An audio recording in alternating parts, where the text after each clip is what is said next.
ঈদের সময় কত জায়গায় ঘুরতে যাওয়া হয়, কত সুন্দর সুন্দর জামা কাপড় আমরা কিনে পরি, তাই না? কিন্তু স্কিনটা যদি ডাল থাকে, ভালো না লাগে, ছবি ভালো না আসে, তাহলে ঈদের দিনের পুরো প্রিপারেশনই বৃথা।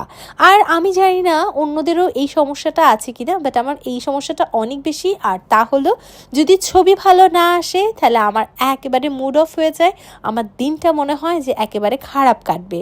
তাই আমি একটু স্কিনের যত্ন নেওয়া পছন্দ করি। তোমরা অনেকেই জানো আমি প্রতিনিয়ত থানাকা ব্যবহার করি, এবং ঠিক ঈদের এই সময়টুকুতে আমি থানাকা ইউজে একটু বেশি সচেতন থাকি, যেন আমাকে দেখতে ভালো লাগে, আমার ছবিগুলো সুন্দর আসে।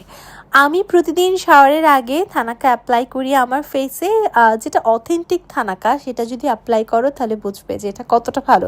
অনেক সময় অনেকে বলো থানাকা ভালো না, তোমরা হয়তো আসল থানাকাটা পাও না, কারণ আসল থানাকাটা পাওয়া আসলে অনেক টাফ। এত এত পেজের মধ্যে কোনটা যে আসল দেয় আর কোনটা যে নকল দেয় সেটা খুঁজে পাওয়া একটু চ্যালেঞ্জিং, এটা আমি খুব ভালোভাবেই বুঝি। বাট আলহামদুলিল্লাহ, আমি লিজমি থেকে যতবার থানাকা নিয়েছি আমার থানাকা ভালো ছিল, এবং থানাকা দেওয়ার পর ফেসটা এত সুন্দর গ্লোয়িং হয়ে ওঠে, কি আর বলবো।